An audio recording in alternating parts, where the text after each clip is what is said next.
Hay un caos. Estamos en búsqueda del nuevo orden mundial. ¿Cree que podría desencadenarse una guerra nuclear? Trump juega al borde de una guerra nuclear, pero no la quiere. Las armas nucleares son lo que mantienen el equilibrio. Es la disuasión por el terror. Mutual Assured Destruction, destrucción mutua asegurada. Trump mismo te dice, tengo la capacidad de destruir al planeta 150 veces. Tiene razón. Estamos en un precipicio en donde el planeta se salva o desaparece.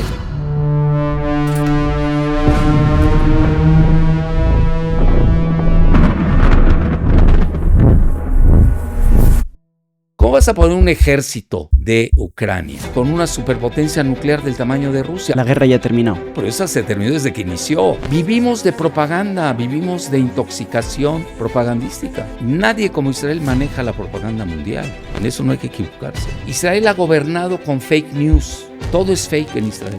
¿Cómo vas a retornar a donde nunca estuviste? A Charlie Kirk lo asesinaron los israelíes.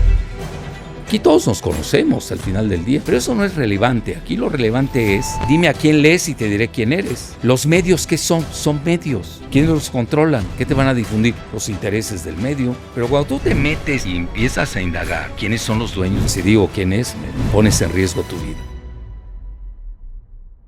A la de tres. Don Alfredo Jalife, si el mundo fuera un patio de colegio, ¿quiénes serían los abusones? ¿Quiénes serían los mediadores o líderes? ¿Y quiénes serían los vulnerables? Lo reduces a nivel escuela. Yo creo que el mundo es más que una escuela. Y el mundo tiene su historial.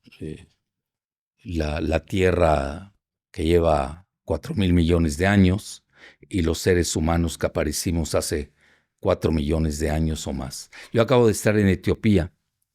Y lo primero que hice fue ir al museo a ver a Lucy. Ya sabes que es la que supuestamente, ahí tenemos el fósil primigenio, ¿no? Uno de los fósiles primigenios. Y yo creo que lo importante del mundo es que en este desarrollo que hemos tenido, hablando de 4,000 millones de años, de 4 millones de años desde el supuesto primer ser humano o primera ser humana, ¿no? Porque sin la mujer no hubiera nacido el hombre. Hemos ido reduciendo el aldeanismo. Porque mira, tú naces en una casa que nunca deseaste o quisiste, no lo sabes. Luego tienes tu ecosistema sociológico, los amigos de tu familia, te mandan a una escuela que ellos seleccionan, ni siquiera fuiste tú, por razones obvias. Creces, te desarrollas y de repente llegas a los 20 años, para decir una fecha, ¿no? Y empiezas a leer y empiezas a chocar con lo que te enseñaron tus padres, con tu ecosistema y tu aldea. Y entonces entras a una etapa fascinante, igual que lo fue la primaria. Es decir, y le agradecemos a nuestros padres que nos hayan legado tanto. Pero luego viene una fase de desaprendizaje. Y es donde entras a entender que hay más que la aldea, más que la región, más que el continente. Y entras a la etapa ya más sofisticada de la biosfera. La biosfera donde vivimos todos los seres vivientes de la creación, que esa es una etapa muy difícil. Ya no entro a la etapa de Teilhard de Chardin, quien emite el concepto maravilloso de la noósfera, viene de nous, del griego, que quiere decir mente, donde una capa mental es la que cubre al planeta entero. Yo creo que ese es el horizonte del ser humano, llegar a esa noósfera, recordando que Teilhard de Chardin le prohibieron su libro los jesuitas. No fue publicado. Entonces, yo creo que si nos quedamos en la etapa de la biosfera, es bastante fascinante, y que yo he seguido ese concepto desde hace fácilmente 30 años, que es de un ucraniano que se llama Vladimir Vernadsky, y quien fundó la Academia de Química de Moscú, cuando no había esa división de la OTAN, que es geopolítica, entre ucranianos y rusos, ¿no? Porque todos provienen de la Rus Kiev del siglo IX, después de Cristo. Y Vladimir Vernadsky lanza ese concepto maravilloso de la biosfera, donde aniquilar al prójimo es suicidarte. Estamos lejos de ello. Luego lo toman los británicos, lo llevan agua a su molino para crear la Gaia, ¿no?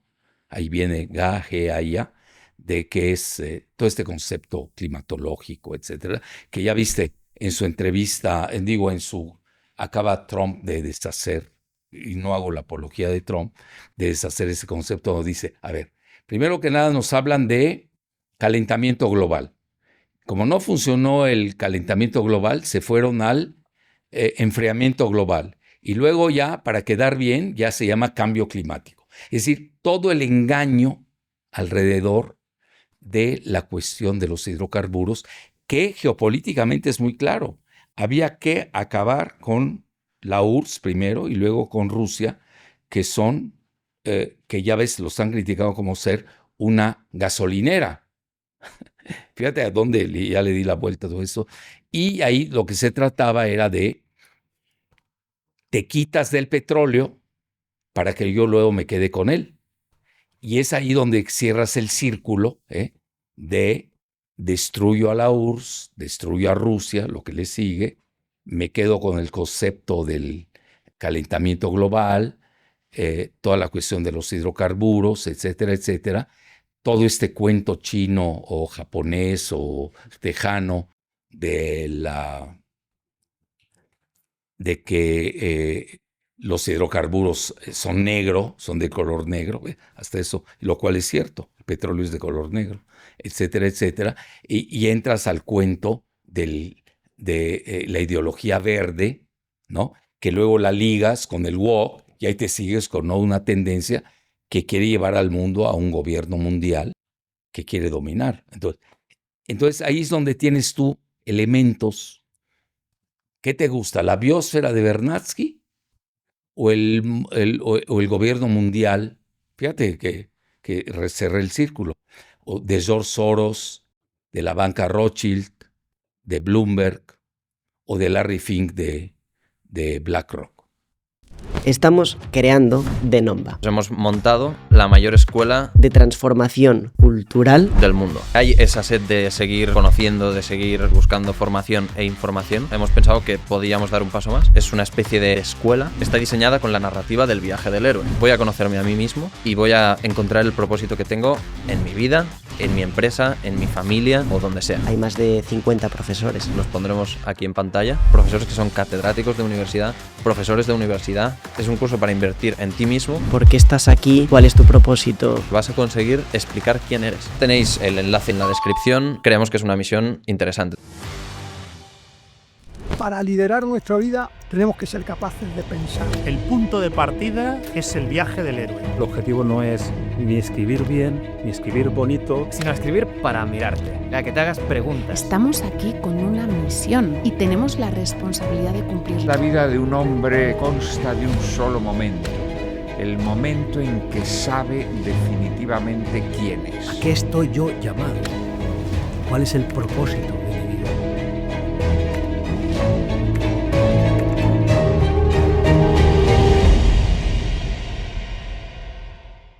Hoy nos acompaña don Alfredo Jalife, que él es uno de los top 5 analistas geopolíticos en todo el mundo, probablemente el más conocido en habla española. Y entonces, don Alfredo, ¿quién controla ahora mismo el mundo? Ahorita estamos en una lucha por el poder entre tres grandes superpotencias. Bueno, yo parto, acuérdate, cada quien tiene su prisma, que es muy respetable, para ver al mundo. Si sigues en la aldea de la que yo nací, como tú cualquiera, pues sigues viendo al mundo desde el sótano. Pero si te pierdes, ¿qué está pasando en el Olimpo? Y yo he aprendido con mis errores casuísticos a que, pues no, el mundo no va así.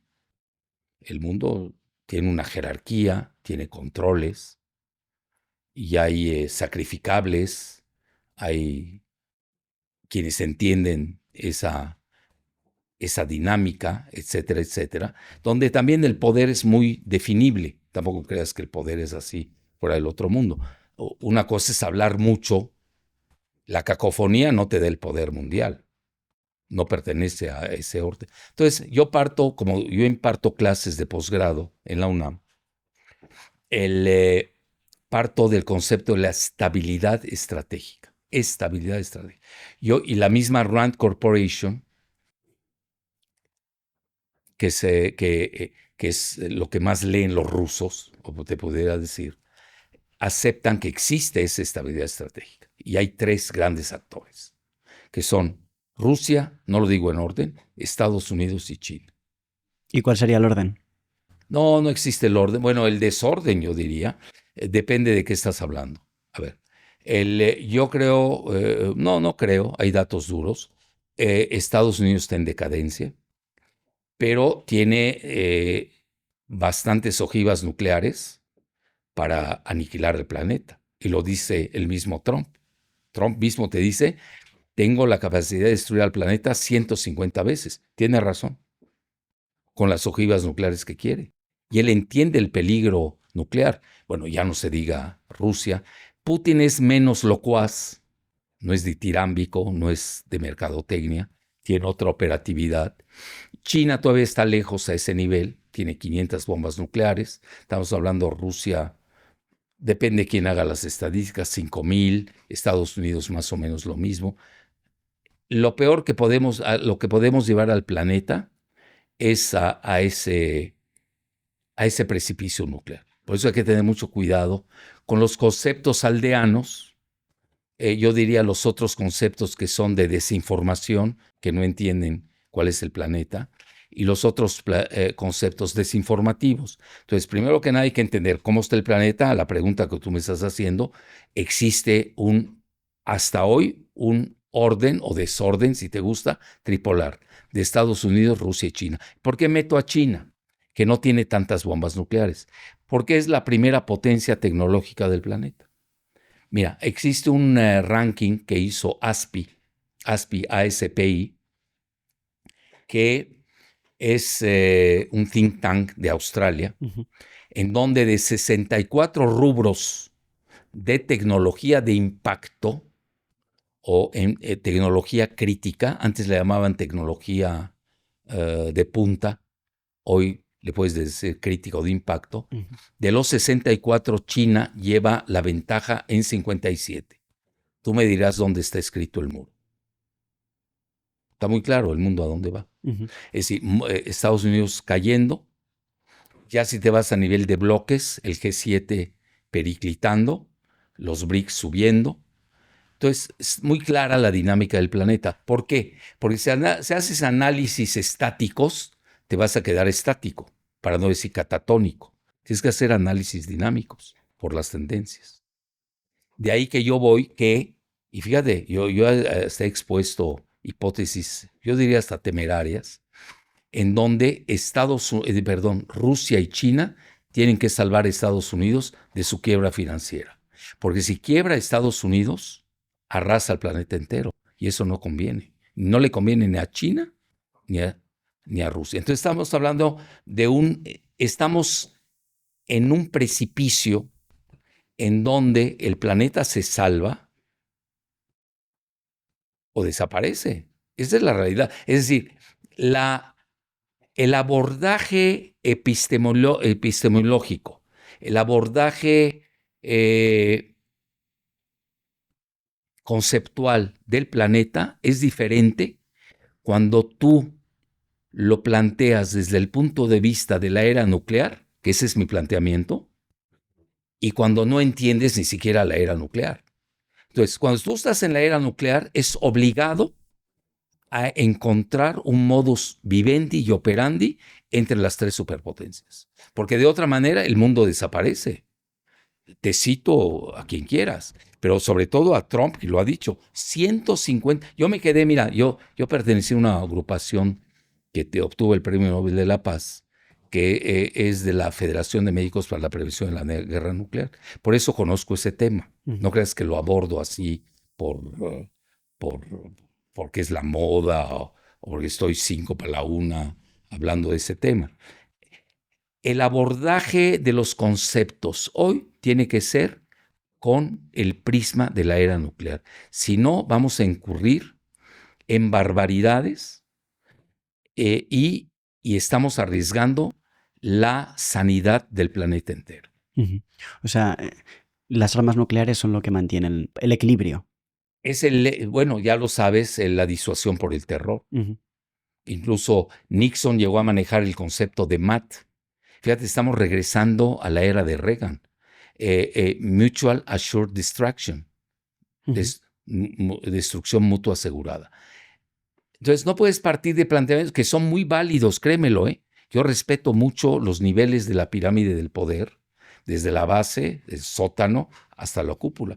Pero al final del día, cuando tú me preguntaste, bueno, ¿y quiénes detentan el mundo? Pues son los que te van a aniquilar. No es lo mismo una guerra convencional que una guerra nuclear. Y no es lo mismo una guerra entre los que poseen armas nucleares en el club nuclear que un pleito entre los dos grandes, que son Rusia y Estados Unidos. Si no vemos esa dimensión, respeto yo a Francia, pues yo soy francófilo, como quieras decirle, Gran Bretaña, cada una anda en 300 bombas nucleares, China 500, acaban de ingresar nuevos al club nuclear, como son Pakistán e India, que tiene cada uno 190 bombas nucleares, la misma Norcorea, que anda en 60 bombas nucleares, e Israel, que detenta, dependiendo quién haga el reporte, alrededor de 100 bombas nucleares, que en realidad tiene mucho más, porque yo ahí soy de la escuela de pensamiento de Jimmy Carter, quien antes de morir comentó que Israel tenía 300 bombas nucleares, que obviamente están subreportadas porque están lubricados por el mismo Israel. Nadie como Israel maneja la propaganda mundial, en eso no hay que equivocarse. Tú hoy te metes a discutir con Israel, vas a perder la batalla. Lo que estás haciendo, tú y yo, vamos a perder cuando salga la desinformación israelí. Controlan los medios de Occidente, no los de China ni los de Rusia, pero sí los de Occidente entero. La famosa técnica Hasbara, que le llaman, de desinformación.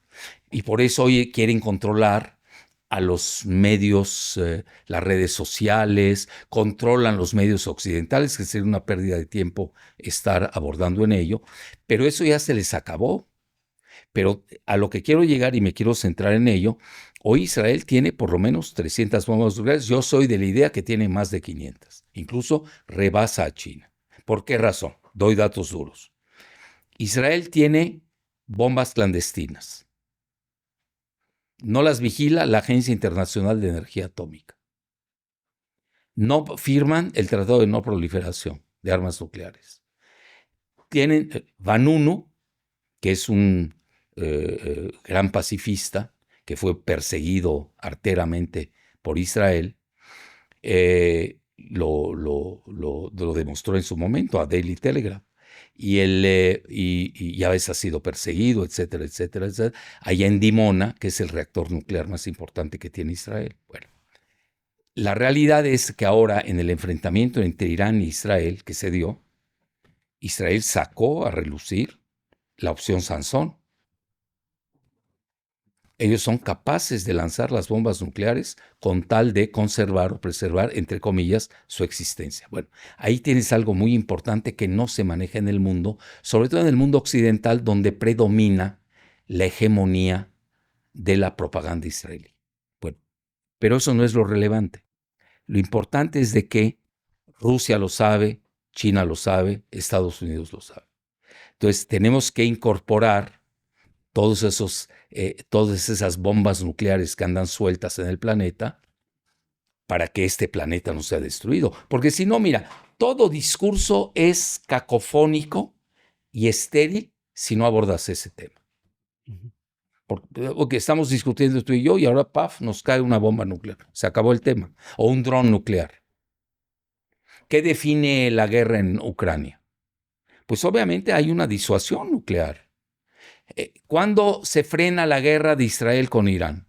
Cuando sale Pakistán, que tiene 190 bombas nucleares, y dice, yo apoyo a Irán. Y ahí se frenó todo.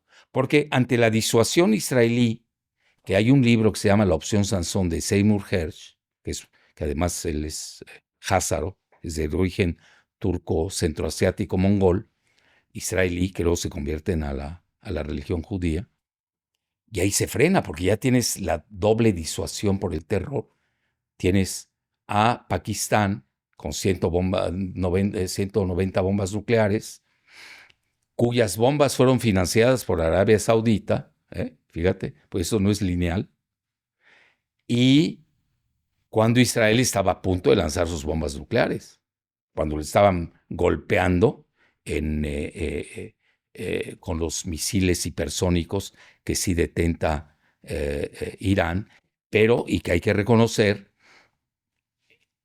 Israel domina el Medio Oriente con sus F-35. Tiene 75 jets combatientes, así se les llama, jet fighters, que predominan en el Medio Oriente. Entonces ahí cuando pierde Irán los cielos, pero en la guerra de los 12 días, e Israel pierde la batalla en la tierra. Fíjate, es algo de lo que no se ha hablado y poco se ha elucidado. Bueno, ya no es relevante esa situación, porque hoy ya abordamos otro tema en donde surgieron varios tópicos, varias guerras. La guerra de Ucrania, que hereda Trump, muchos dicen que no, que le inició, bueno, es cuestión de perder el tiempo, pero en la que Trump hoy dice, yo no tengo nada que ver con la guerra de Ucrania, sobre todo que perdieron. La OTAN y la Unión Europea pierden la guerra en Ucrania. Entonces ahí entras a una nueva correlación de fuerzas. Yo estoy hablando ya en la cúpula del Olimpo, por eso llego a los tres grandes, ¿no? En donde tienen que sentarse a negociar. No hay otra manera. Entonces, hoy que estamos viendo que la cumbre de Anchorage en Alaska, entre Trump y Putin, que fue frenada por los belicosos que todavía quieren la guerra en Ucrania, hasta el último ucraniano, ¿no? Y que pretenden todavía ganarle la guerra a Rusia.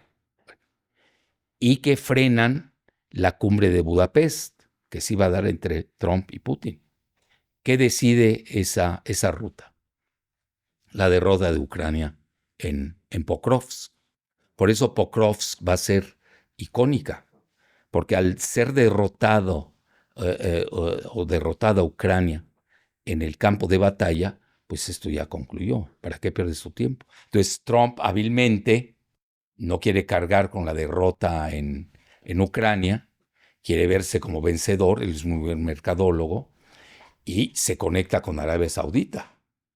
Y ahí viene todo este nuevo esquema con Arabia Saudita, que a mi juicio, todo lo que acaba de conseguir con Arabia Saudita, las tierras raras, crear ahí una planta nuclear, venderle a Arabia Saudita 45 jets F-35, conste, Israel tiene 75. Esto le diluye su prevalencia y hegemonía en el Medio Oriente. Ojo.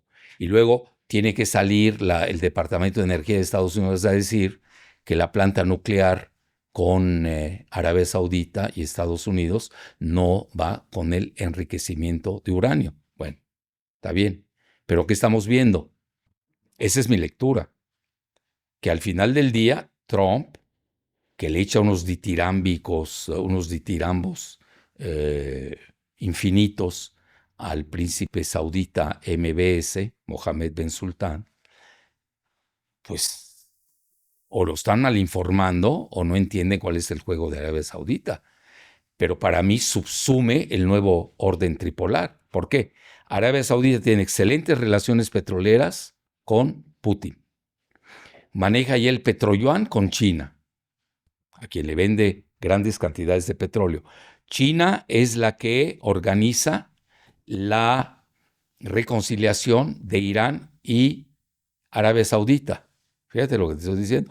Y Mohammed Ben Sultán, que esto no lo maneja la prensa estadounidense, porque estamos ante el reinado todavía de desinformación israelí en el mundo occidental, le lleva una carta de Irán al presidente Trump, para resolver ya el contencioso nuclear. Entonces, ¿qué estás viendo? Mi lectura.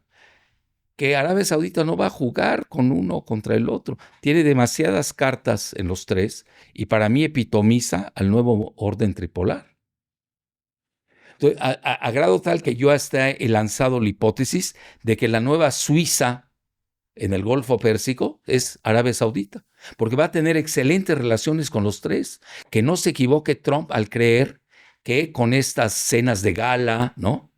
Todas estas consideraciones que se han manejado de su cumbre, que ha sacado muy buenos resultados con Arabia Saudita, hay que decirlo, pero en donde yo veo que Trump está más necesitado de MBS que MBS esté necesitado de él. No sé si me expliqué.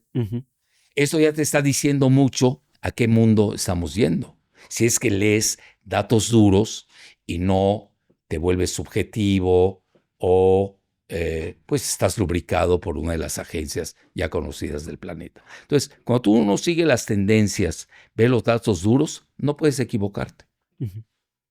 Siguiendo con pues las armas nucleares, ¿cree que podría desencadenarse una guerra nuclear?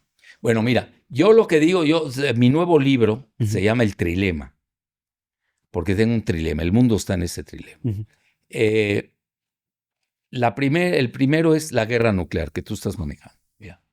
Yo creo que Trump sí está, lo que yo le he seguido, acuérdate que yo estudié psiquiatría, tengo una formación psiquiátrica, sé de neurolingüística. Mi lectura personal a nivel psiquiátrico es que Trump no quiere una guerra nuclear. Juega al borde de una guerra nuclear, pero no la quiere. ¿Por qué razón? Pues ya no vas a tener campos de golf de Trump.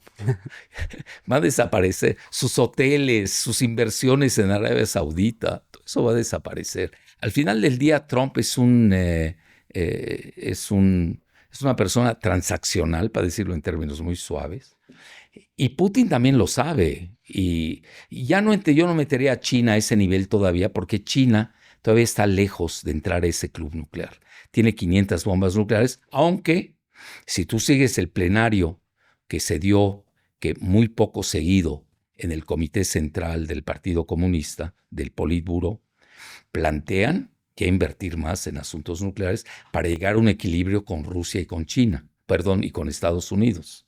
Eso es muy importante. Esa parte del plenario no se ha manejado. Ojo, se manejó mucho que quieren ser autosuficientes, lo que llaman la autarquía en tecnología, lo cual ahí van poco a poco, ¿no? Yo diría mucho a mucho, más que poco a poco. Bueno, entonces, mira, yo se lo comento mucho a mis alumnos en posgrado, ¿no? Que son así generación Z como tú. Les digo, olvídense de la guerra nuclear, por una razón. Porque si sucede, ni nos vamos a enterar. Entonces, ¿para qué andas perdiendo tu tiempo? Yo lo dejaría en 2, pero siendo optimista, porque tenemos que ser optimistas y esperanzadores en el planeta. La primera es el caos en el que nos encontramos. Hay un caos, estamos en búsqueda del nuevo orden mundial. Trump, y nunca lo ocultó, buscó jugar al G2, que eso lo ha jugado mucho Estados Unidos, que ya no tienen pensadores geoestratégicos. Estados Unidos hoy carece de grandes pensadores geoestratégicos. No los tiene. Entonces, no tiene el abordaje de un George Kennan, que maneja el concepto de la política de contención, que después de 40 y pico de años acabó ganando. Y ahí viene la disolución de la URSS. Eso hay que dárselo a su crédito. Mira, los que somos analistas en geoestrategia, no puedes ser partidario de uno, del otro, del tercero, porque está en juego la salud del planeta, la supervivencia del planeta. Tienes que ver la biosfera en su unicidad. Entonces, antes, por ejemplo, ¿cómo jugaban en Estados Unidos? En la época de Brzezinski, que era un rusófobo por antonomasia, de origen polaco, luego canadiense, luego estadounidense, y a defecto de pensadores en el Partido Demócrata, pues les gustó el pensamiento de Brzezinski, que era acabar con Rusia. No funcionó. Bueno, luego tenías a otro que se llama Kissinger, ¿no? Que igual pensó en un G2, ¿Cómo pensaba Brzezinski? Un G2, Estados Unidos con China frente a la URSS. Le dio resultados, hay que reconocerlo. Luego Kissinger lo hizo, jugó al G2 de Estados Unidos con China frente a la URSS y tuvo resultados, hay que reconocerlo. ¿Por qué? Porque la URSS cometió muchos errores. Bueno, puso hasta un ucraniano, a Brezhnev, a cargo de la Unión Soviética. Pues, ¿qué más quieres, no? Bueno, entonces, muchos errores de la Unión Soviética que ya aprendió Putin a no repetirlos. Y China se ha aprovechado de los errores de Estados Unidos y de la URSS para tampoco repetirlos. Entonces lleva una ventaja epistemológica y conceptual. Bueno, entonces hoy aquí ¿en qué estamos? Buscó Trump hacer un G2. Buscó romper la alianza, la cohesión entre Rusia y China. Lo dice él, no lo digo yo. Hay una entrevista, cuando era candidato él por segunda vez a la presidencia, se lo dijo a Tucker Carlson. Estás hablando del máximo comentarista en Estados Unidos, que es Tucker Carlson. Bueno, y dijo, yo voy a romper la alianza de Rusia y China. Y obviamente, ipso facto, te está dando a entender que estaba buscando el G2, ya sea con Rusia. Lo palpó el pulso en Anchorage. Acuérdate que Trump es un casinero. Él viene de los bienes raíces y viene de un casino que quebró en Atlantic City. A veces nos olvida el pasado de Trump, que primero fue demócrata, aliado a los Clinton, y luego los desecha, y luego se vuelve republicano y acaba con los Bush. Digo, Trump no es cualquier cosa, es un gran jugador. A veces, como en las apuestas, una le atinas, en otra pierdes. Así es esto de las apuestas, ¿no? ¿Y qué sucede? Yo creo que palpó el pulso del G2 con Rusia, luego meditó, reflexionó y ya no le gustó.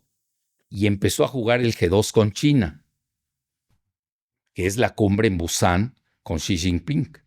Incluso él manejó el G2, no lo estoy diciendo yo, ya van varias veces. Oye, yo soy más sensible a eso que cualquier lector común y corriente por una razón, pues yo me dedico a eso.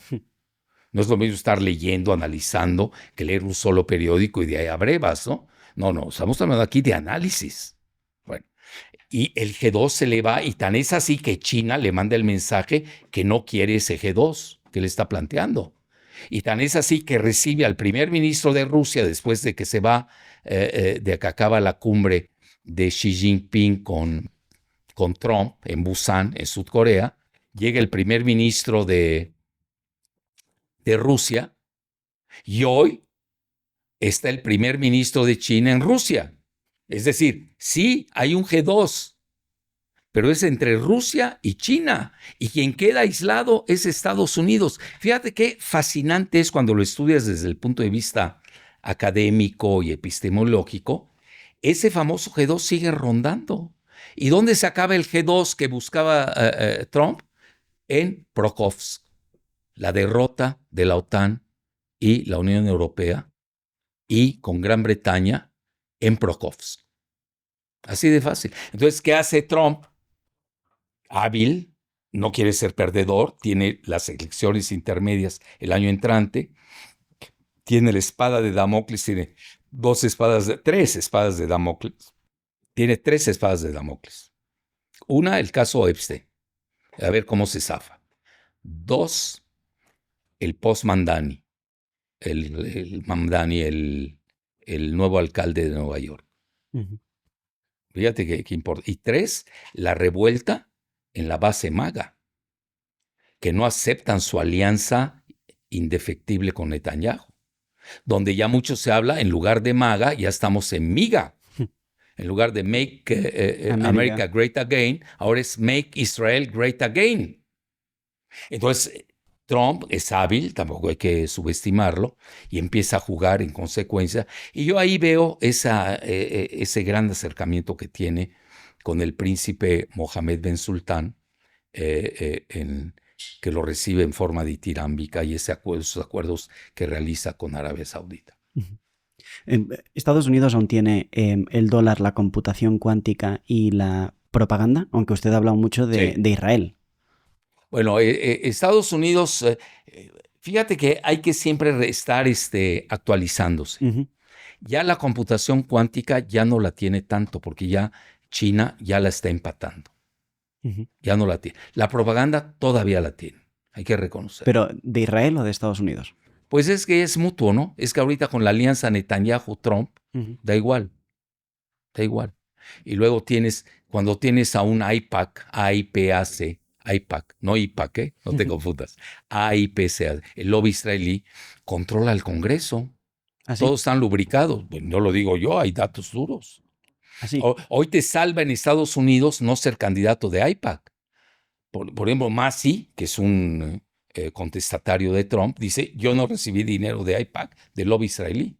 Marjorie Taylor Greene, es decir, ya la base MAGA de Trump, que es quien lo hace presidente, ya tienen hasta un asesinato en medio, el de Charlie Kirk, ¿no? Que era MAGA. Ya ves cuando lo dice Candace Owen, no lo estoy diciendo yo, Candace Owen dice, lo matan los israelíes. Y es cuando Netanyahu pierde 20 horas diciendo que ellos no tienen que ver en el asesinato de Charlie Kirk, ¿no? Que es millennial. A Charlie Kirk lo asesinaron los israelíes. Bueno, eso lo está comentando Candace Owen, no yo. Yo realmente no tengo, pero está muy rara la investigación del FBI. Yeah. Y luego el director del FBI, pues su novia es sionista, se lo han sacado, ¿no? Es decir, aquí todos nos conocemos al final del día, todos los actores, mira, pero eso no es relevante. Aquí lo relevante es cómo estamos viendo a un Trump. A ver, hablando en términos de puntos duros, ya te hablé yo de una tripolaridad. ¿Qué estamos viendo? China avanzando, tiene cohesión interna. Rusia avanzando, pese a las sanciones, les quitan su dinero en Bruselas, $300,000 millones, porque pensaban que con las sanciones la iban a arrodillar, ¿no? E internamente hoy Putin pues tiene una aceptación de más del 80%. Ok, no lo crees, hay cohesión interna. Yo no estoy viendo lo mismo en Estados Unidos. Yo el problema de Estados Unidos lo veo más interno que externo. No sé si me estoy explicando. Es decir, pues también tienes que valorar, ok, estás hablando de 3 polos. Esto es hoy. Ahorita y podemos ir al Imperio Romano. Tú ve a todas las alianzas o coaliciones tripartitas que tuvieron, al final acaba gobernando uno. Al final acaba Augusto solo. Al final acaba Julio César solo. Esta coalición tripartita, si nos vamos a la dinámica con perspectiva histórica y con el tiempo, va a acabar siendo de 1 o de 2, o luego de 2 y 1. Así. Ese es, como dirían los clásicos griegos, ¿no? Es la naturaleza de las cosas. Pero hoy, corte de caja de hoy, tenemos, regreso a la pregunta que me hiciste, porque no me he perdido de ella, tenemos del trilema, nos olvidamos de la guerra nuclear, porque además nos vamos a acordar de ella. Bueno, nos vamos al otro, yo diría el dilema, el caos que estamos viviendo, pero donde yo empiezo a ver, tú sabes que en la teoría del caos existen fractales, son órdenes, hay agrupamientos de orden dentro del caos generalizado. Y yo ya empiezo a ver fractales de la paz. Ya ves, Trump se la pasa hablando de la paz, que él ya organizó 8 acuerdos mundiales, ya ves, lo han desmentido todos, ¿no? Hasta India y Pakistán han dicho, no es cierto, no tiene que ver igual los de Camboya y Tailandia, etcétera. No me quiero meter a eso. Pero el discurso de Trump es fuerza para la paz, que tampoco es de él. Es un dicho muy de los griegos, de los romanos, que decían, ¿cómo? Decía, para la paz hay que fortalecerse para la guerra. Hay que fortalecerse para la guerra para abordar la paz. Bueno, yo creo que en esa fase anda Trump. Está la defensiva, pero, como dirían los franceses, con una fuite en avant. Es decir, huyendo hacia adelante. Yo así veo a Trump. Y tú ves tranquilos a Xi Jinping, y ves tranquilos a Putin avanzando en el teatro de guerra, hacia adelante, mostrando su nueva panoplia de ensueño, los Oreshnik, los misiles hipersónicos, ¿no? Ya luego sus nuevos submarinos indetectables, el Poseidón, que maneja miniaturas literalmente de plantas nucleares miniaturas, imagínate, que pueden estar ahí el tiempo que quieras.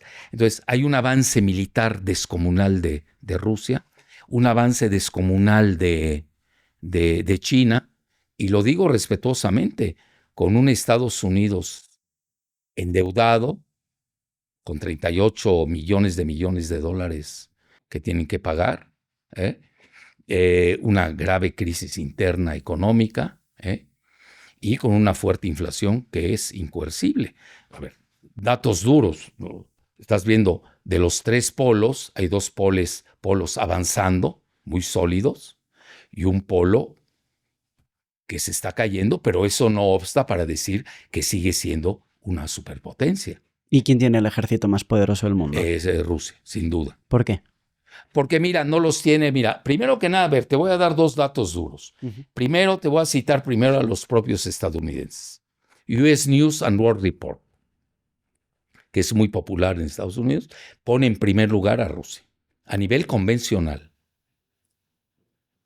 Primer lugar. Bueno, ya cuando te vas a los datos duros de ahora, no hay comparación. Misiles hipersónicos. Estados Unidos no tiene misiles hipersónicos. Ha hecho pruebas que han fracasado. ¿Y qué es un misil hipersónico? Hipersónico que no lo puedes detectar. Tiene la velocidad del sonido.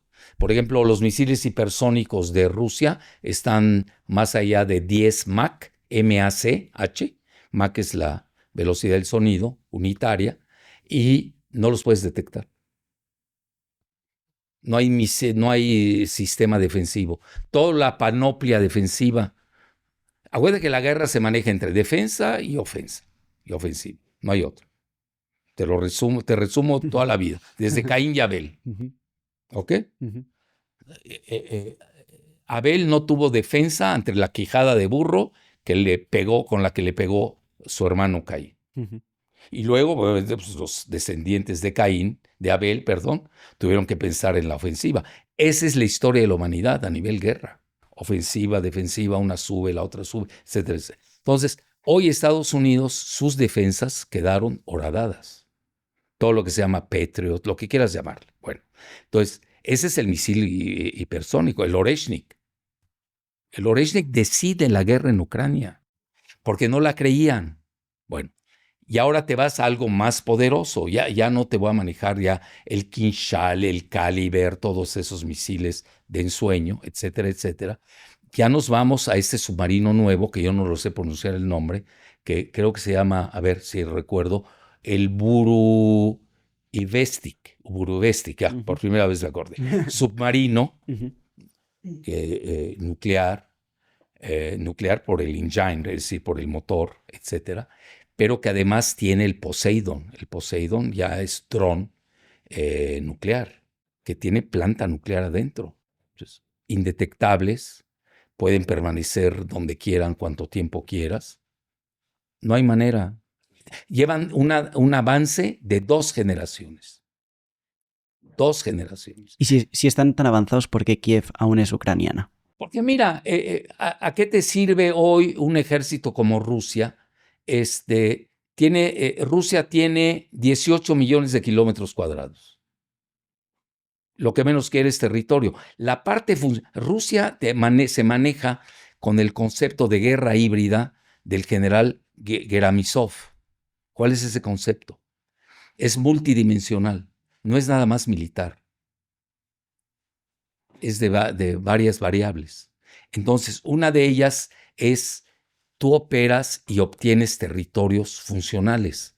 ¿Para qué quieres territorios que no te van a servir, donde vas a tener una población adversa a ti y vas a tener guerra de guerrillas que te van a diezmar? ¿La guerra ya terminó? No, pero esa se terminó desde que inició. ¿Cómo vas a poner un ejército de Ucrania?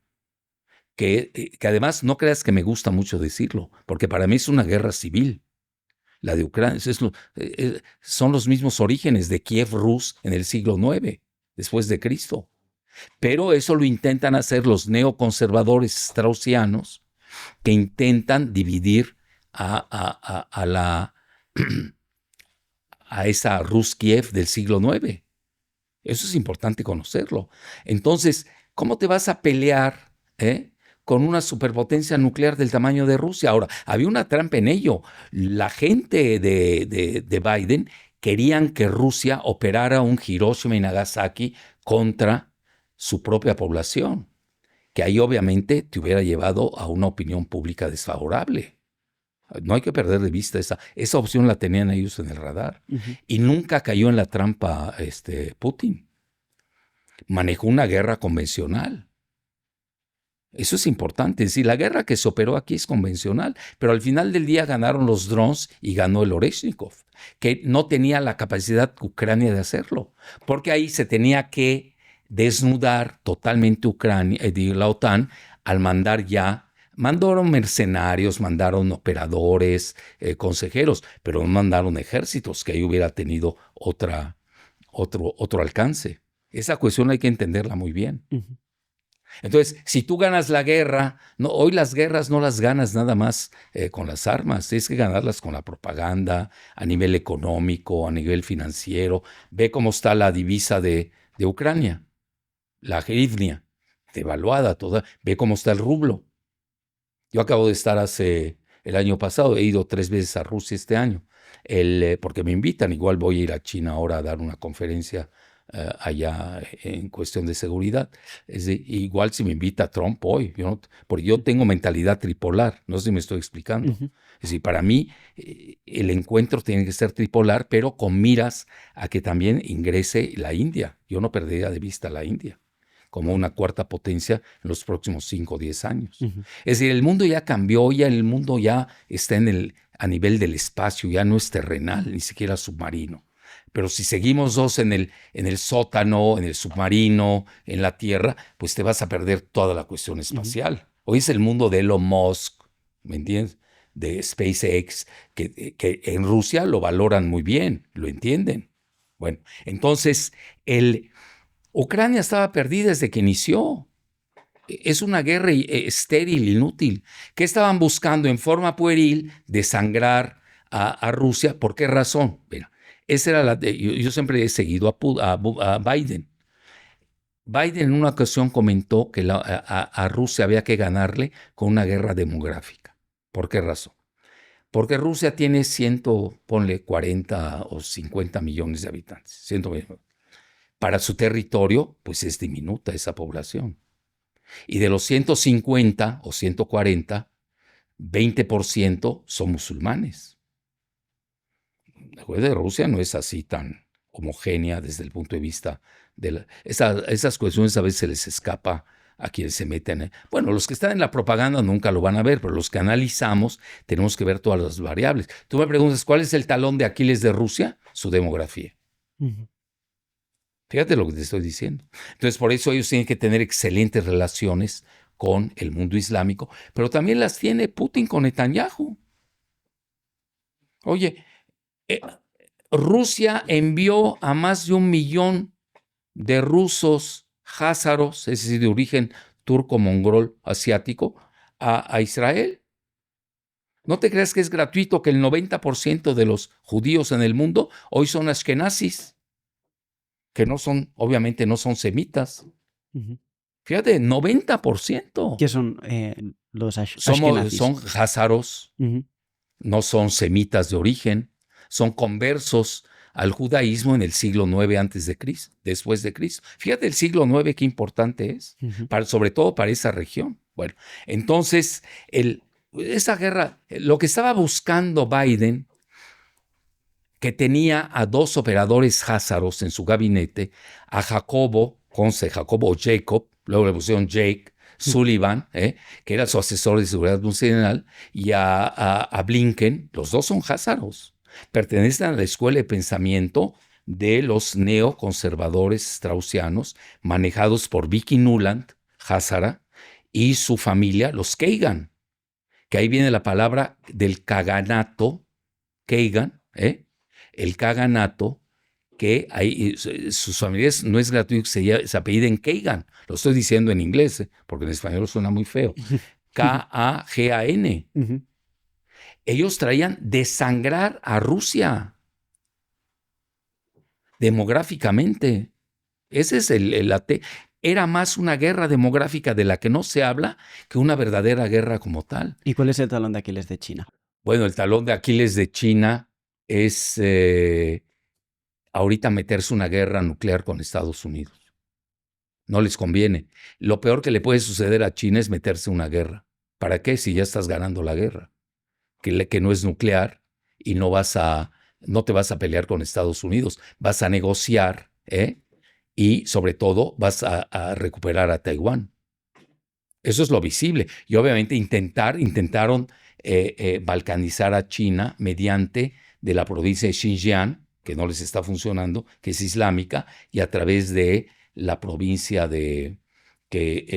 la provincia que tienen, que es budista. ¿Cómo se llama esta provincia? Ahí está, bueno, ahí la sabrán ustedes. Uh-huh. Ahorita me acordaré de ¿Y ella. recuperarán Taiwán? Sí, bueno, eso es inevitable. ¿Ah, sí? Sí, pues Estados Unidos la va a regalar al final del día en una negociación. Está más que visto. Y hemos hablado de ideologías del mundo... El Tíbet. El Tíbet. Son los budistas. Sí. Vale. Qué bueno que se ha acordado. Bueno, don Alfredo, ahora estábamos hablando de un poco también de ideologías. Ha salido el tema woke, ha salido un poco también globalización. ¿Tendría sentido, también que ha hablado del mundo judío y del mundo árabe, hablar de que las ideologías pasan y las religiones prevalecen? Fíjate que sí, la ideología es de corto plazo y mediano. La religión es de largo plazo.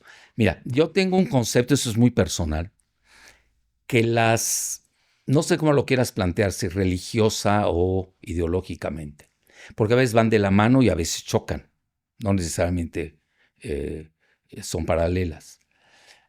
Las ideologías, las culturas y civilizaciones superiores vencen a las inferiores. Doy ejemplos.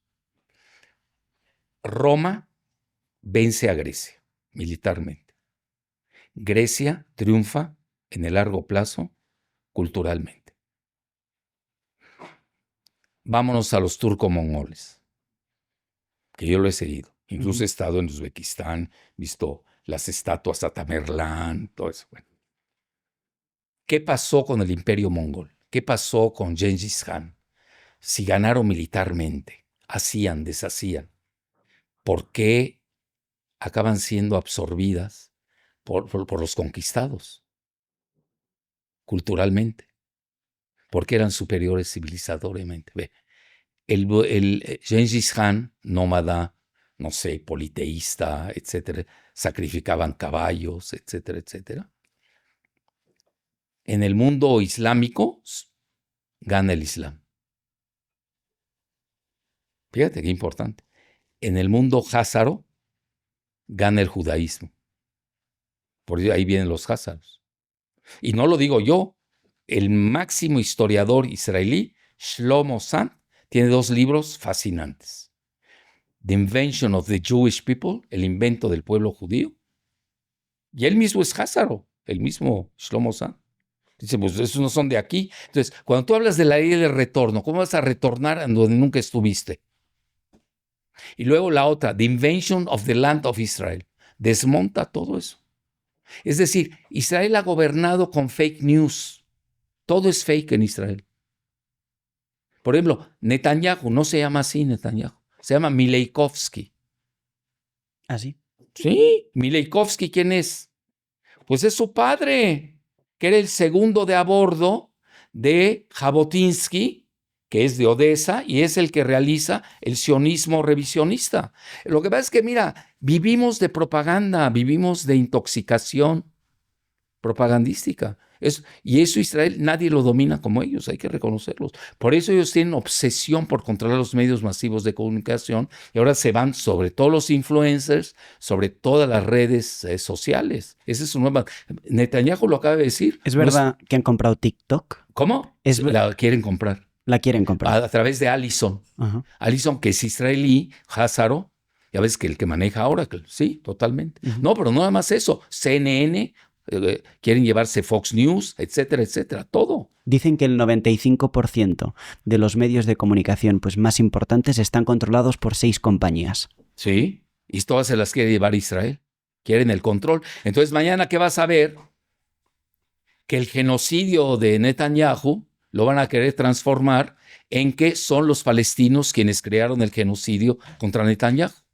Y la mayoría de la población lo va a creer. Es una guerra de narrativas. Eso es muy importante. Pero déjame concluir de la parte de la cuestión civilizatoria. Sí.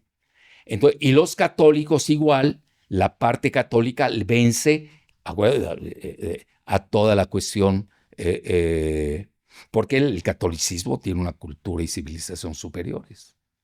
Fíjate qué importante es eso. Lo que te acabo de decir es fuera de serie. Eso es una tesis que yo he estado manejando. Nada más que hay que... te la doy en exclusiva. ¿Puede ampliar un poco más esa tesis para entenderla mejor? Bueno, en que la cultura y civilización superiores vencen a la barbarie militarista. México, te doy el ejemplo de México. Sí. México va a vencer a Estados Unidos en el largo plazo. Pero usted dice que México es la Ucrania de Estados Unidos. Bueno, nos quieren ucranizar. Eso es otra cosa. Pero a largo plazo México... Sí, porque ya no estoy hablando de México. Yo hablaría de un México eterno, que sería todo lo que nos da la identidad del mexicano. Mira, hoy los mexicanos son mínimo, que además están subreportados, 44 millones en Estados Unidos, pero que traen una población centennial y generación Z que está aumentando en forma exponencial, cuando los blancos están disminuyendo. Estamos hablando en el mediano plazo, estamos hablando de 10, 20 años. Es muy claro que la demografía mexicana va a salir ganando, porque cuando hablan de latinos e hispanos, es otra falacia. ¿Por qué? 70% de los latinos o hispanos somos los mexicanos. Eso no se dice. Conste, ¿eh? Es más, dentro de los latinos e hispanos, la mayor parte son guadalupanos por los mexicanos. Conste, cuidado, ya te manejé ahorita una cuestión política del guadalupanismo. Y mientras que otro rango importante de los muy respetables, todos son respetables aquí. Aquí estás hablando de lucha de poder, bueno, que son los no mexicanos. Hay un gran número que son evangélicos. Y muchos de los evangélicos se han ido al cristianismo sionista, que estás hablando de 35 millones en Estados Unidos, en su totalidad. Eso es muy importante. Ahora, cuando tú sumas que hoy en Estados Unidos, California y Texas ya tienen mayoría mexicana, no hispana ni latina. Esos terminajos de la oficina del censo son geopolitizados, porque no les conviene. Entonces, ¿qué está sucediendo? Tienes las dos principales economías de Estados Unidos a mayoría mexicana, que no lo hemos sabido aprovechar los mexicanos. ¿Por qué? Por nuestro aldeanismo, nuestra ignorancia histórica. No lo hemos sabido aprovechar. Yo cada día le reclamé a alguien, no te voy a decir quién es, de altos niveles, muy cercano a Trump, por cierto. Le dije, oye, mándale ese reclamo a Trump de mi parte. Yo ni lo conozco a Trump. Que por qué pone a más latinos no mexicanos que a mexicanos en el gabinete. No hay un solo mexicano en el gabinete, cuando nosotros somos 70% los hispanics. Fíjate qué reclamo le mandé decir. Bueno, porque tampoco nos movemos en México. En México acá andamos en el huachicol, nos tienen perdidos aquí en agendas aberrantes, cuando el mundo nos está moviendo aquí. Hoy en México tenemos que ver una agenda transfronteriza. El verdadero México profundo tiene que ser transfronterizo. Es decir, nosotros no podemos regalar a 40 o 50 millones de mexicanos cuando somos 130 millones aquí. No sé si me estoy explicando. Esa teoría nadie la está manejando. ¿Pero por qué estamos ganando? Ahí va. Porque la cultura y civilizaciones mexicanas que no la tienen en Estados Unidos, las va a superar. Esa es mi tesis aplicada a Estados Unidos. Y obviamente lo tienen que saber en Estados Unidos. Y ahora que hablaba de Trump y de México, ¿qué le parece el proyecto guadalupano, que también ha hablado de Eduardo Verástegui? Bueno, Eduardo Verástegui yo creo que es el mexicano más cercano a Trump. Esa es mi lectura. No los otros fake que han salido por ahí. Es el más... Bueno, él tiene su agenda propia, ¿no? Hay una resurrección en general de las religiones en el mundo. A mí me llamó mucho la atención que en la marcha de la generación Z hubieran imágenes de la Virgen de Guadalupe. Pero ahora, si tú te vas a lo que llaman en México la 4T, todas se han hecho con la imagen de la Virgen de Guadalupe. La independencia de México se hace con la imagen de la Virgen de Guadalupe, que esa es la primera T. La segunda T, que es la Revolución Mexicana, se ha hecho con la imagen de la Virgen de Guadalupe. La misma presidenta de México, que es de origen házaro, lo digo respetuosamente, se puso en la pantorrilla la imagen de la Virgen de Guadalupe. El partido Morena que está en el poder, la palabra morena no es gratuita. A la Virgen de Guadalupe le llaman la Virgen Morena. Es decir, México tiene tiene una yuxtaposición de culturas y civilizaciones que no podemos soslayar. México no es Tenochtitlan solamente, como se ha manejado. Tenemos cultura olmeca, civilización olmeca, civilización maya y civilización zapoteca. México es un país plural. Que eso no lo tiene tanto Estados Unidos. Y tampoco tiene esa gran cultura y esa gran civilización. Es más, yo te voy a recordar, y me duele muchas veces repetirlo, lo que dijo Oscar Wilde. Van a decir, es que era gay y por eso lo digo. Independiente de lo que fuera y lo hubieran perseguido en Gran Bretaña. Dorian Gray dijo algo, que Estados Unidos pasó de la barbarie a la decadencia sin haber conocido la civilización. Fíjate qué fuerte. México somos creadores, dadores de civilización, pero no lo hemos sabido aprovechar porque no tenemos una ideología compacta, sólida, que lleve más allá de lo efímero del poder de 6 años de una presidencia. Aquí tienes que ver en el largo plazo. La esencia de México, cultural y civilizatoriamente, pues obviamente es muy poderosa. Que no la es, quien la aproveche, obviamente va a tener grandes dividendos. Yo creo que si Verástegui sabe aprovechar eso, pues pero va a ser, amigo, ya es una figura en el país, te guste o no. Puedes odiarlo, quererlo, eso es irrelevante, ¿no? Aquí estamos hablando de posicionamientos políticos. Entonces, quien sepa unificar yo diría lo transfronterizo del alma mexicana, fíjate lo que te estoy diciendo, va a ser más que un presidente de México. Va a ser quien va a ligar al México del futuro, de Estados Unidos y de México. Mira, te doy un ejemplo. Ya a la gente le gustan mucho los datos duros del Producto Interno. Yo te doy datos duros. 40 y pico millones de mexicanos tienen un Producto Interno Bruto superior al de los 123 millones de mexicanos en México. ¿Quieres mayor dato duro? Ya para olvidar la cuestión religiosa, la cuestión teológica y todo. Es decir, que el abordaje tiene que ser multidimensional. Nosotros abordamos el tema México-Estados Unidos. Tienes que verlo en forma multidimensional. No solamente teológicamente, que es muy poderosa. La imagen de la Virgen de Guadalupe es sumamente poderosa. Bueno, ya te doy el ejemplo. ¿Cómo puede ser que una presidenta házara, de origen házaro, lo digo respetuosamente porque el padre es lituano, se ponga en la pantorrilla la imagen de la Virgen de Guadalupe? Y no estoy aquí haciendo arengas en contra de una herejía y todo, no. Estoy hablando el atractivo electoral.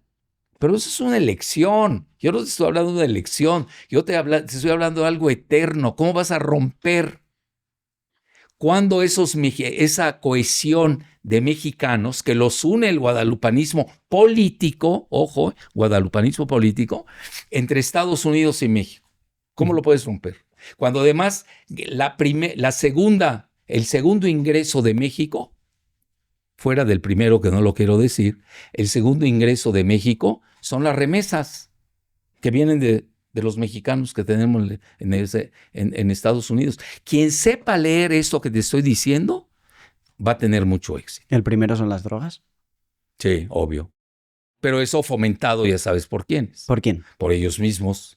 La guerra del opio, ¿quién la inventó? Por los mismos piratas. ¿Y quiénes son esos piratas? Los anglosajones. Uh-huh. Y al igual que antes he hablado de que a muchos congresistas les pagaba pues el lobby judío, ¿pasa lo mismo con los políticos y los narcotraficantes en México? Es igual. Sí, el AIPAC de México son los cárteles de la droga. No, pero te voy a decir algo, mira, que eso hay que decirlo. Mira, ahora que se dio la marcha de la generación Z, obviamente tuvieron de todo, ¿no? Infiltrados, como siempre, que quieren romperla. Yo no me voy a meter ese tema per se. Lo que me llamó la atención fue que la defensa, el ataque en contra de la generación Z vino del canciller de Israel. Bueno, y es a donde te vas. México tiene un grave problema de seguridad nacional, que yo lo he planteado desde siempre. Y no lo estoy diciendo yo. Somos un país dominado por el espionaje israelí desde hace mucho. Con este escándalo de Pegasus, ellos son los que proveyeron al país. Ahorita nos están grabando ellos, desde ahorita. Estamos dominados por Pegasus. Y aquel día que yo le comenté a alguien que sabe mucho de este tema en México al más alto nivel, me dice, pues estás atrasado, Jalife, porque hay peor que Pegasus. Está Canderú y hay otros más, ya no me quiso decir. Estamos dominados por Mossad. Mossad tiene una fuerte presencia en México, igual que Argentina. Yo creo que son los dos feudos más poderosos que tiene en el continente americano el Mossad, fuera de Estados Unidos, obviamente, que ellos mismos lo dicen, ni lo digo yo. Tú puedes leer al exdirector del Mossad, Yossi Cohen, yo ahorita estoy leyendo su libro más reciente. Ellos mismos te dicen que dominan a 100 y pico de países en el mundo. Ellos lo están diciendo, no yo. El mismo Netanyahu lo dice. Dominan Estados Unidos, dominan México, dominan Argentina, quizás Brasil, no sé cómo esté ese asunto. Ya ves, ahorita hay una gran polémica donde hay spywares, el fenómeno de Hezbollah, donde tú tienes tu celular y ahí o te estalla el celular o te están espiando. No tienes salvación. ¿Y quién te está espiando? Pues el Mossad. Ellos lo están diciendo, no yo. Yo cuando lo leo dije, oye, me quedé corto. ¿Por qué lo están explayando? Pero el lobby israelí es el más poderoso del mundo. Eso ya no lo sé a nivel de lobbies más poderoso. No, mira, si nos vamos a mi teoría de los tres polos, en Rusia no tienen, yo creo ahí se coquetean, ¿no? Pero no lo dominan a Rusia. En China no. Es más, los BRICS hoy están denunciando todo el spyware, ya sabes, spyware del Mossad. Es que ellos lo salieron a decir. Entonces ya los BRICS están diciendo, tenemos que crear nuestros propios sistemas de celulares y de comunicación. Si no vas a tener Hezbollah en todos lados. ¿Qué es Hezbollah? Donde ganó la guerra de Israel en contra de Hezbollah, decapitando a toda la cúpula. ¿Cómo? Mediante los mecanismos beepers, ya sabes, todo eso.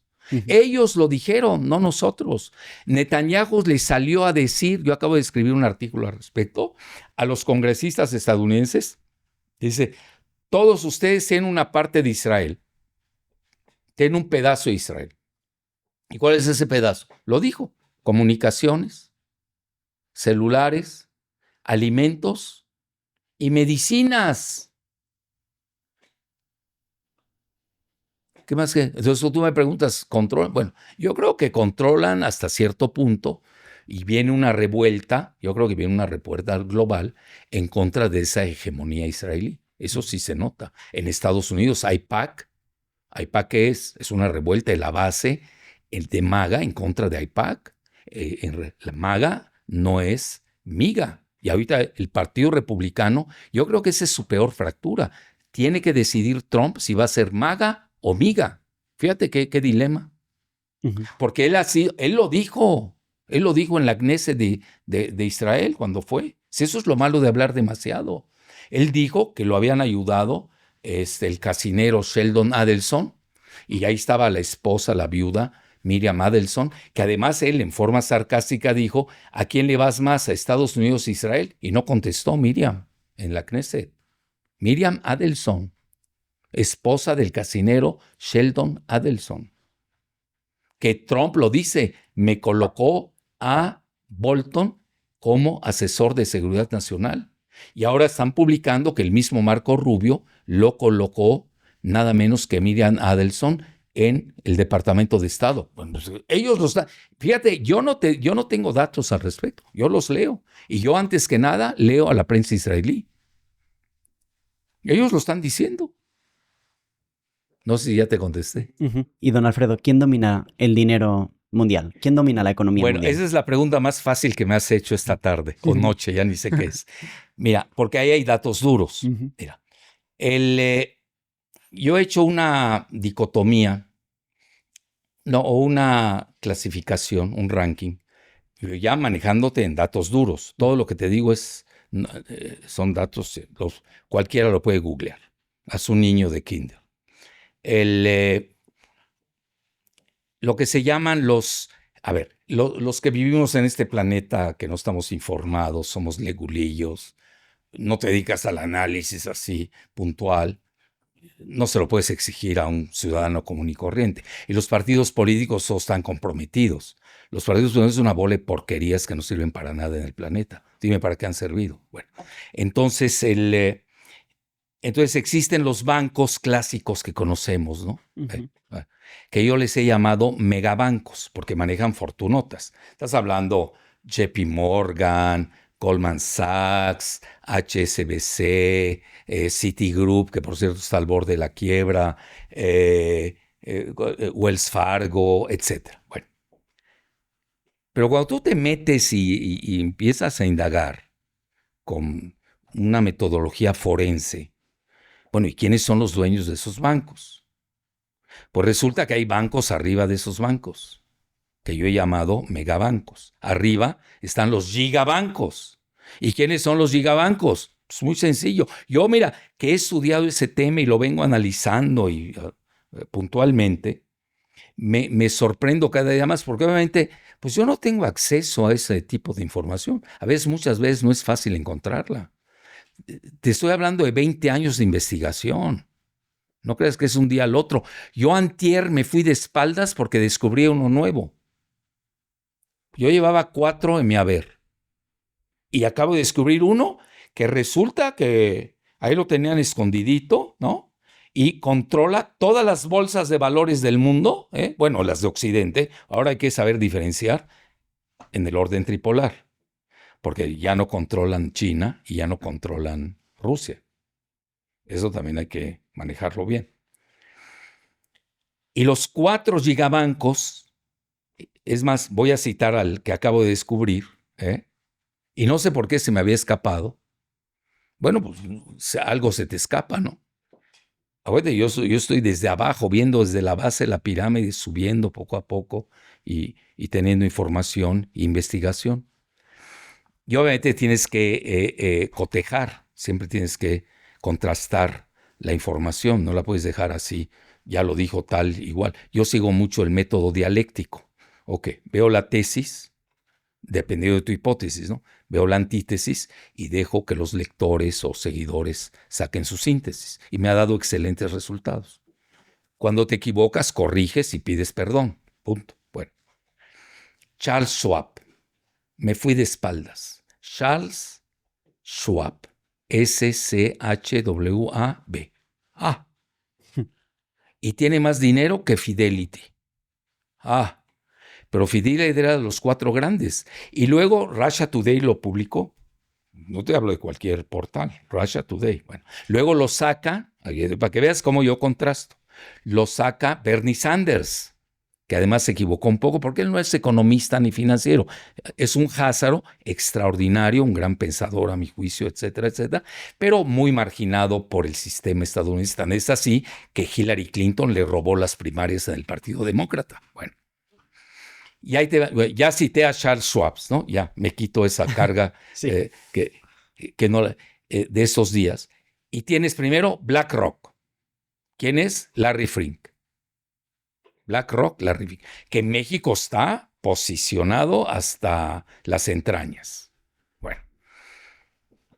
Maneja el 60 o 70%. Ya ves que eso varía mucho por las cotizaciones de la Bolsa de Valores de Nueva York. Oye, no estás jugando. Maneja todos estos bancos que te estoy diciendo, los de abajito, los pobrecitos, JP Morgan y compañía, son los que le dan la elección a Milei en Argentina. Son los que le ganan la elección. Bueno, ya vimos. Luego viene Vanguard, que era propiedad de ¿quién? George Soros. ¿No te gusta? Lo puedes googlear, ¿eh? Bueno. Luego viene State Street. Y luego viene Fidelity. Yo ahorita ando en la fase de buscar quiénes son los dueños de Fidelity, de State Street. Créeme lo que no es fácil, ¿eh? Ya encontré lo de Vanguard. No lo voy a decir porque es peligroso. ¿Por qué? No es peligroso. Porque si digo quién es, me pones en riesgo tu vida. ¿Lo quieres decir tú? Te lo doy off the record. Pero tampoco quiero, oye, ¿quién nos va a hacer entrevistas? Eso luego? Es verdad, eso es bueno, verdad. Tampoco. No. Hay que ser prudentes también, ¿no? Una cosa es lo que puedes decir y otra cosa es... Yo 99% de lo que sé, no lo digo. ¿Para qué te digo más? De ese tamaño, ¿eh? O sea, nos está hablando un 1% de el 1%. Sí juego al límite, lo reconozco, igual que Trump y la guerra nuclear, al límite. Bueno, y luego tienes State Street y Fidelity, lo sé, pero Vanguard ya lo sé, Larry Fink y BlackRock es obsceno, ¿no? Es pornográfico, ¿de quién es? Etcétera, etcétera. Entonces, y luego me acaba de aparecer en el radar Charles Schwab, precisamente investigando los otros. Son los que dominan el mundo. ¿Y qué quieren las personas que dominan los mundos? El orden mundial global. Es el globalismo, es el mundo del Foro Económico Mundial de Davos. Mira, ahora que acaba de caerse todo el Foro Económico Mundial de Davos, ¿quién se hizo cargo del interinato de Davos? Larry Fink. El reseteo mundial, la Agenda 2030, WOC, el cambio climático, todo eso que se ha desmoronado. Porque hoy el mundo, tengan razón o no, eso es irrelevante. Estamos hablando de luchas de poder. Trump es petrolero, Putin es petrolero, no hay nada que hacer. Ya te comenté de quién es el mundo. Ahora, obviamente este nuevo orden, la derrota de la OTAN y la Unión Europea, ya está dando pie a que Rusia regrese por la puerta grande financiera, ¿no? China ya está en la puerta grande financiera. A ver, tienes que ver datos duros. Uno, cash. Cuando te dicen cash is money, ¿no? El rey es dinero. ¿Qué es lo que le falta a Trump? Ya ves que Trump anda sediento de buscar dinero donde sea, ¿no? ¿Por qué? Porque Estados Unidos tiene una deuda de 38 millones de dólares. ¿Dónde los va a conseguir? No está ganando guerras como antes. Con Venezuela tiene que negociar. No es tan fácil. ¿Qué vas a pensar ahí? Tienes escenarios muy sencillos. O te vas a guerra y guerrillas, que no te va a ir bien, o lanzas una bomba nuclear, que nadie le va a ir bien, o negocias con Maduro. Ya negocias una transición a cambio del petróleo y el oro de lo que son abundantes Venezuela. Lo mismo que ha hecho con Israel, Gaza, y ahí que lo nuevo que quieren hacer en Gaza, que usted ya habló un poco de esto antes, creo. Sí, bueno. Pero Gaza, mira, desgraciadamente, mira, voy a sonar muy cruel. Yo publiqué un libro que se llama La palestinización de los mexicanos. Es decir, cómo van a tratar a los mexicanos en Estados Unidos. Me basé mucho, me adelanté al genocidio. Saqué un libro sobre la barbarie del genocidio y publico todo lo que está, con datos duros. Es decir, lo que está en juego en Gaza es el gas de Gaza, enfrente de las playas, y lo demás es literatura barata. Y obviamente pues hay intereses muy poderosos, ¿no? Donde imperan. El mundo, fíjate cómo estamos dando el círculo. Gas de Gaza, petróleo de Venezuela, ¿no? Etcétera. Petróleo del Golfo de México, que ya nos cambiaron el nombre para Golfo de Estados Unidos, cosas así por el estilo. Esas consideraciones pesan muchísimo. Y, don Alfredo, dos preguntas que van relacionadas para entender de qué va un poco más pues este mundo en el que vivimos. La primera es, si no hay un enemigo hay que crearlo. Si no existe un enemigo hay que crearlo. Siempre ha existido eso. Y la segunda, relacionada quizás si la guerra es un negocio. Mira, te cito, para no irme hasta Caín y Abel, te cito a Napoleón, l'argent c'est le nerf de la guerre. El dinero es el nervio de la guerra. ¿Dónde hacen su fortuna los Rothschild? En Waterloo. con los dos hermanos que jugaban a la bolsa de valores, el Rothschild de Londres y el Rothschild de París. En la mañana, cuando estaba ganando Napoleón, le mandó palomas mensajeras el Rothschild de Londres a su hermano de París, vendió las acciones Rothschild de Londres y las compró el de París. Y en la tarde, que no llegaron los refuerzos de Brunswick a Waterloo, le manda palomas mensajeras el Rothschild de París al de Londres, vende en París las acciones y las compra el de Londres. De ahí viene la fortuna de los Rothschild. Mira, yo cuando estuve en Hong Kong y hablé con banqueros, que es un centro financiero importante, te lo comentan abiertamente, y hasta hay literatura china. Lo que pasa es que nosotros nada más leemos la intoxicación occidental, no leemos a rusos ni a chinos. Bueno, entonces en ese momento, te hablo de hace 10 o 15 años, yo van 3 veces que voy, 4 creo que voy ya no me acuerdo cuántas veces he ido a Hong Kong. Hablaban en ese momento de 20 millones de dólares que detentan los Rothschild. Mira, tú me vas a decir, te hablo de hace 10, 15 años. Mira, no importa si es cierto o no, China juega a que los Rothschild tienen 20 millones de dólares. Ahora, datos duros, que eso lo publica China, eso yo incluso lo he refrendado. La mitad del Producto Interno Bruto de Estados Unidos, al que le debe su hegemonía con el dólar, proviene precisamente del dólar. Es decir, en el momento que tú desdolarices, a Estados Unidos se le cae la mitad de su Producto Interno Bruto mundial. Por eso Trump le tiene pánico a los BRICS, pánico a la desdolarización. Esa es la verdadera batalla que tiene Trump. Ahora, yo siempre lo he propuesto y lo digo con humildad y rigor. China y Rusia deben salvar a Estados Unidos de su quiebra. Fíjate lo que te estoy diciendo. Puede sonar una herejía, un anatema tremendo, porque si no se cae el mundo. A nadie le conviene. Tenemos que hacer un Marshall para Estados Unidos. Fíjate lo que te estoy diciendo, que puede sonar muy hereje. Pero es cuando tú ves, cuando tú vas al mundo, regresamos cuando iniciamos nuestra charla, la biosfera, preservar la vida en el planeta, la biodiversidad, todas las especies vivientes de la creación, no puedes prescindir de Estados Unidos, aunque ya hoy sea segunda o tercera superpotencia. Ya no es la primera, eso es obvio. Mira, yo cito siempre un libro clásico de Manuel Todd, que por cierto es Házaro, pero es un Házaro ilustre. ¿Cómo se llama? La decadencia de Occidente. Es fenomenal este libro. Es decir, acuérdate, los pensadores ven más allá, ¿no? A veces en Grecia les llamaban oráculos. No, son pensadores, ¿no? Están analizando datos duros en forma multidimensional, no un solo elemento que obviamente te perturba la visión y lo hace muy reduccionismo a un planeta que es mucho más complejo. ¿Y sobre lo de los enemigos? Que sí hay que crearlos. Bueno, a cada rato se los crea Trump, ¿no? Pero se crea enemigos pequeños, ¿no? Lo que son digeribles. Pero una Rusia, China, no, ya no. Mira, menos cuando tienes un G2. ¿Cómo le vas a hacer frente a Rusia y China?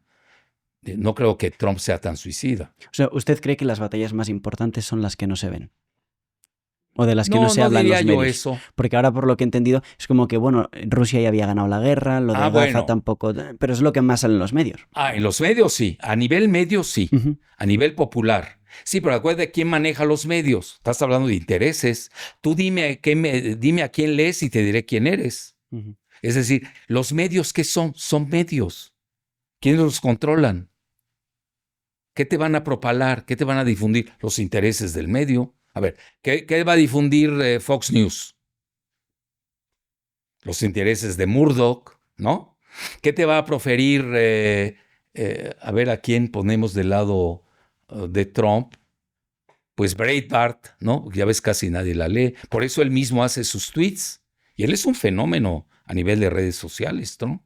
Porque no tiene, los medios de Estados Unidos son contrarios a Trump. A ver, New York Times, ¿de quién es? Es un pleonasmo, es de Soros, etcétera, etcétera. Es muy fácil. Cuando tú te vas a lo forense, no solamente tienes que ver la aplicación de sus políticas que son obscenas, ¿no? Su board of directors, su consejo directivo. The Economist, ¿de quién es? Los Rothschild. etcétera, etcétera. Todos tienen intereses. Entonces también tenemos una guerra de medios. Entonces, ¿qué sucede? Yo heredé de mis abuelos que leían New York Times, pues sigo leyendo el New York Times. Uh-huh. Pero ya es una costumbre familiar, no tiene nada que ver con la realidad del mundo. Pues ya para ir terminando, don Alfredo, ahora ha hablado de intereses y bueno, durante toda la conversación hemos estado aprendiendo de que al final los países muchas veces se mueven por intereses, entonces deberíamos hablar más de alianzas eternas o de intereses permanentes. No, son muy móviles, porque mira, los países, unos crecen, les va muy bien, internamente tienen problemas, implosionan, se van. Yo creo que la mejor lección es la guerra del Peloponeso. Tienes una gran democracia. Hoy Estados Unidos, ¿en qué ha sucumbido? En una dicotomía autocracia versus democracia. En Estados Unidos no hay democracia, hay plutocracia y bancocracia. ¿De qué me hablas de democracia? Todos están manipulados, la mayor parte, ¿no? Y la otra, la autocracia, ¿cómo se manejaba? Al final del día ganó Licurgio. Esparta le ganó a Grecia. Eso no te lo dicen en los medios occidentales. Tienes que leer toda la guerra de los Peloponeso para entender que a nivel militar no ganó la democracia. Al menos con Pericles, el gran Pericles. Yo, como daba las clases de democracia, pues obviamente me fui al inicio. ¿Cuál fue el problema primero ve la grandiosidad de la democracia? ¿Cuál fue? Pues tiene su lado grandioso y su lado oscuro. Que con Solón, el ateniense, que le quite el lastre a los atenienses de estar pagando deudas, ¿no? Que no acabas de pagar, que inclusive se exilaban. Ahí nace la palabra exorcismo. Solón, el ateniense, uno de los 7 sabios de Grecia, y uno de sus sobrinos es precisamente, creo que se llama Calígenes, si no me equivoco, o algo así, Caliéstenes, sí, algo así, bueno, Caliéstenes, sí. Él es el que lanza el concepto de la democracia, que fue maravilloso. Es decir, que era, te quitamos el peso de tu deuda, ¿no? Regresas a Atenas y ahí nace la prosperidad ateniense. Es decir, van ligados. Lo que pasa, mira, la epistemología, el logos que manejamos mucho en Occidente, que es maravilloso, etcétera, a veces nos hace empezar a dividir la unicidad. Y al final de cuentas, lo holístico no lo puedes perder de vista. No puedes perder de vista la biosfera. Entonces te vas en pedacitos. No, esto es economía. No, esto es finanzas. No, esto es sistemas. Esto es historia. No, esto es... Y ya te perdiste. Todo está unificado. Todo tiene su inicio, tiene su fin. Bueno, no sé cuál sea el fin. Esperemos que no tenga un fin el planeta, porque se ha desplazado en varias fases, ¿no? ¿Dónde nace el primer ser humano? Se maneja en África. Ve cómo está África, etcétera, ¿no? ¿Qué le pasó a Atenas? Y sigues toda la secuencia del planeta, todos han tenido auge y decadencia, nos guste o no, esa ha sido la historia de la humanidad. Entonces hoy estamos teniendo un auge de nuevas potencias. Bueno, hay renacimiento de civilizaciones, es la fase que estamos viviendo hoy. Hay un gran renacimiento de civilizaciones. Mira, hoy en primer lugar, si tú manejas vamos a ser reduccionistas, ¿no? Que yo no me manejaría por ahí, pero hay que tomarlo en cuenta. Que estuvo muy de moda en la época de la globalización, ahora estamos en la fase de desglobalización, estuvo muy de moda el Producto Interno Bruto, que ya lo están tumbando, porque hoy el mismo Trump te maneja, no, lo más importante es la electricidad. Y es cierto, tú mides el poder de un país por su manejo eléctrico, ya no por su Producto Interno Bruto. Bueno, pero son temas muy sofisticados. Otros te manejan, no, que el costo de la hamburguesa en tal país. Bueno, son proyectos hegemónicos. Yo a lo que quiero llegar es de que hoy, cuando se manejaba el Producto Interno Bruto, y hoy lo quieres referir, ahí notas claramente la decadencia de Occidente. Y mira, te lo digo con humildad de rigor, yo en 2006 hice un libro que se llama, creo, Hacia la desglobalización. Y me hago mi autocrítica, porque siempre hay que ser autocríticos. Tienes que reajustarte, siempre estarte autocorrigiendo, etc. Nada más manejé un parámetro, la economía, y no me equivoqué. Y lo vi en 2006. Y no es que sea visible o invisible. Ahí estaba escrito. Ahí lo tenías enfrente. Y veías seguías la tendencia cada año, de 2006 a la fecha, y es clarísimo. En ese momento, el G7 estaba en las nubes, pero ya empezaba a declinar, y los BRICS empezaban a subir. Y hoy adquieren una preponderancia única. Hoy el futuro es del lado de los BRICS, guste o disguste. Ahora, ¿cómo se está manejando el PIB hoy? Velo. Y son datos del Fondo Monetario Internacional, te hablo del 2025. Cuando mides el poder adquisitivo, China en primer lugar. Segundo lugar, Estados Unidos. Tercer lugar, India. Cuarto lugar, Rusia. Rusia ya desplazó a Japón, que además tiene un grave problema demográfico. ¿Y para qué me sigo? Entonces está muy claro a dónde va el mundo. Ya te manejé un parámetro. Luego te vas a lo tecnológico, ya te manejé lo del ASPI. China es imparable en materia tecnológica. Luego, el número de ingenieros es otra medición que se está dando hoy. ¿Cuántos ingenieros tiene un país per cápita? El STEM, STEM, es otra medición importante, que son Science, ciencia, T, Technology, E, Engineering y M, Mathematics. Te vas a ir de espaldas. Primer país en el mundo islámico. Irán. No lo ves. Entonces, lo que tú comentas es cierto y no cierto. Quiere decir que para la gran mayoría las cosas no se ven, pero para los estudiosos sí se ven. Y es más, los estudiosos se adelantan años a lo que la gran mayoría no ve. Pues ya para terminar, don Alfredo, ¿podría dar un consejo y un mensaje de esperanza? La que te di, te la acabo de dar. Ese me ha dado, que la gente estudie. Ese. Lo que se ve, lo que no ve la gran mayoría y lo que sí ven los otros. Pero obviamente el mensaje de esperanza es muy claro, ¿no? Que sí estamos al borde del precipicio nuclear. Ahí están jugando, más Trump que los demás, ya ves, con todas esas pruebas nucleares que quieren hacer, etcétera, etcétera. La reanudación de que se quiere ir una carrera armamentista. Esperemos que en febrero, que vence el START, que es el Tratado de Reducción de Armas Estratégicas, se pongan de acuerdo Trump y Putin. Eso es benéfico para el planeta. Y más que nada, lo que tenemos que vislumbrar, que al borde de ese precipicio, en medio de este caos que nos tocó heredar, veamos los fractales de la paz. Aquello que hace viable la biosfera, la supervivencia de todos los seres vivientes de la creación. Pues si eso es todo, don Alfredo Jalife, muchísimas gracias por haber estado un placer. este rato con nosotros. Si te ha gustado esta entrevista, tenemos otra por aquí que te va a encantar. Muchísimas gracias. A la de 3.